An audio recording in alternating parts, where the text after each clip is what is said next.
మెప్మా ఆధ్వర్యంలో నిరాశ్రయుల ఆశ్రమ కేంద్రంని ఇనాగ్రేషన్ చేసుకోవడం జరిగింది. మరి దీన్ని ముఖ్యంగా ఎవరైతే నిరాశ్రయులు, ఇల్లు లేకుండా పేదవారు, పొట్ట గడవని పరిస్థితిలో ఉంటారో వాళ్ళందరినీ కూడా తీసుకొచ్చి ఇక్కడ ఆశ్రయం కల్పించి వారికి భోజన వసతి కల్పించాలనేది దీని యొక్క ముఖ్య ఉద్దేశం.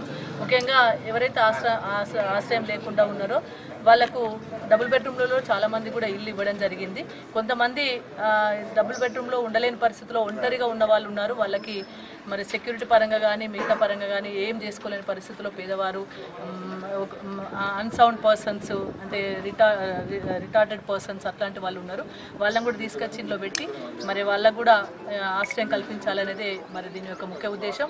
ముఖ్యంగా మరి ఇక్కడ పట్టణంలో సత్యసాయి సేవా సంస్థ వాళ్ళు కూడా చాలామంది పేదవారికి, నిరుపేదలకు, ఎవరు లేని వారికి, ఒంటరిగా జీవిస్తున్న వారికి, వండుకోలేని పరిస్థితులు ఉన్న వారికి భోజన వసతి కల్పిస్తూ ఉన్నారు.